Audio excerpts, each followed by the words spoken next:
Serigne Khalil, qui a pris la parole le premier, a commencé par rappeler que Serigne Touba lui-même a vécu dans des situations d'immigration.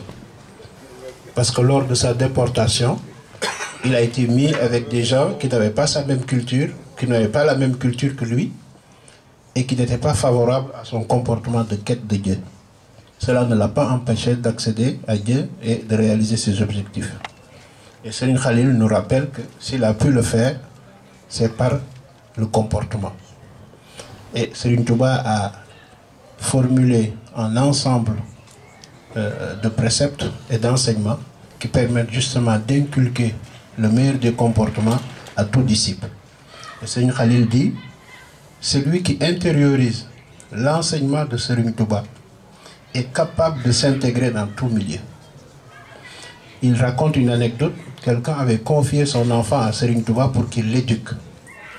Quand il est venu rechercher son fils, il s'est rendu compte que celui-ci avait connu tellement de transformations, il s'était tellement bonifié que l'homme lui a dit, si je savais que ton enseignement était aussi pertinent, aussi efficace, je vous aurais confié l'ensemble de mes enfants.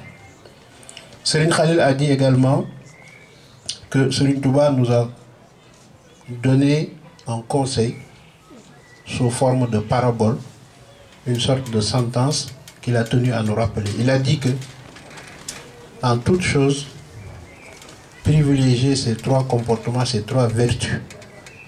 La première vertu est dite fulla en wolof, qui signifie que à chaque fois que vous entreprenez quelque chose, quelle qu'elle soit, arrêtez-vous là où la rectitude s'arrête dans cette chose, la conformité avec la droiture. Dès que la droiture s'arrête, arrêtez-vous. N'allez pas au-delà de la droiture dans chaque chose, dans toute chose que vous entreprenez. La deuxième vertu, c'est la faïda. Il dit, quand vous entreprenez quelque chose, que vous soyez seul ou plusieurs, que cela ne change rien dans votre comportement. Autrement dit, n'hésitez pas à vivre la solitude dans la bonne action. N'exigez pas toujours d'avoir du compagnonnage lorsque vous êtes dans une bonne action. Et enfin, la dernière qualité, c'est le farlou. C'est qu'à chaque fois que l'heure à laquelle vous avez l'habitude d'accomplir une bonne action sonne, interrompez tout ce que vous faites, levez-vous et allez reproduire cette action. Voilà en gros l'intervention de Serigne Khalil, qui a donc porté essentiellement sur le comportement et l'enseignement de Serigne Touba. Quant à Serigne Kébé, il devait répondre à la question de Goro Diop, qui est la suivante. Que dit l'islam à des musulmans qui sont en situation de minorité dans un pays où la loi islamique n'est pas en vigueur?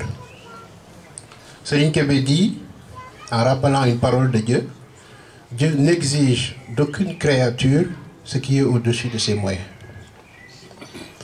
Il dit, en donnant un exemple, vous vivez dans un pays où il est interdit de porter le voile, l'islam vous exempte de porter le voile. Il dit, ne pensez surtout pas à utiliser la violence pour atteindre vos objectifs. Et là, il cite Serigne Touba en wolof, qui disait que la violence, même quand elle est efficace, cessera de l'être dès qu'on cesse d'y recourir. Autrement dit, dès que vous commencez à recourir à la violence, vous êtes condamné d'y recourir. Parce que dès que vous cessez d'être violent, l'efficacité disparaît. Il dit, en réalité, Serigne Kébé donc, ce qui est important, c'est le comportement du mouride. Le but de l'islam, c'est d'inculquer à l'homme des qualités qui lui permettent de se passer de la violence et d'acquérir la paix. C'est ça la grande sagesse de l'islam. C'est pourquoi, quand vous voulez vous adresser à d'autres personnes que vous pour les appeler à l'islam, pensez d'abord à vous-même, à vous conformer à cette sagesse. Il dit, l'islamisation de l'Afrique et de l'Asie est là pour nous le rappeler. C'est par des comportements qui se sont déroulés pendant très longtemps, dans la patience, dans la droiture, dans l'abnégation, qui ont conduit des hommes et des femmes à islamiser ces continents.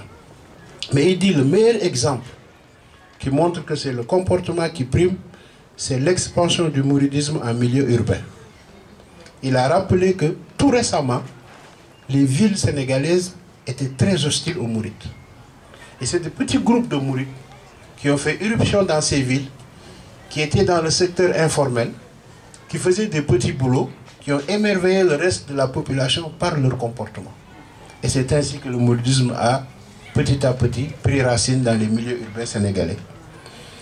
Il dit tout à l'heure, quelqu'un qui avait pris la parole a fait référence ou a pensé que selon lui, il y aurait un déclin dans la mouridisation de l'Europe, dans l'expansion du mouridisme en Europe. Qu'il aurait constaté qu'il y a une dizaine d'années, il y avait beaucoup plus d'étrangers qui se convertissaient au mouridisme qu'aujourd'hui. Et Serigne Kébé de poser une question avec beaucoup d'humour en disant peut-être que c'est nous qui avons changé. Donc revisitons nos comportements et voyons s'il s'agit de cela. Ensuite, il a conclu en rappelant que l'État n'est qu'un abri. L'État n'est pas indispensable pour faire progresser l'islam, mais c'est un abri.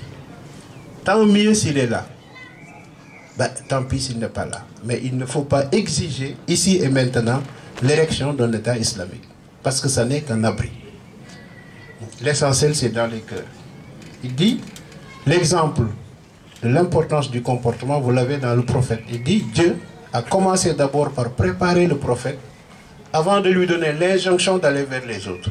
Et là, il a cité la partie coranique dans laquelle Dieu dit au prophète, lève-toi et va vers les autres. Mais auparavant, il lui a dit, abonifie-toi.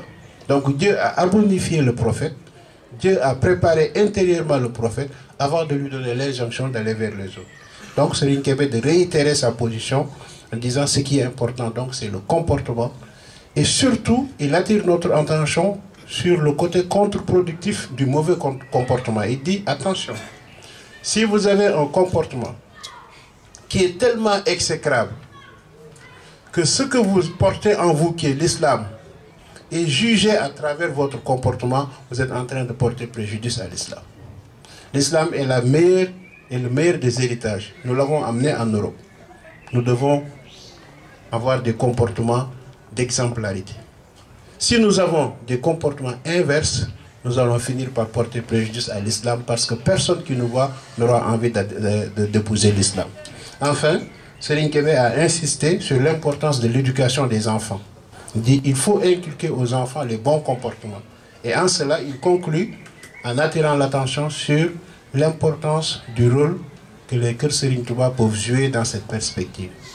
Il nous appelle à penser à mettre du contenu dans les programmes de Kër Serigne Touba, du contenu destiné à l'éducation des enfants. Voilà très rapidement ce que j'ai retenu des deux interventions.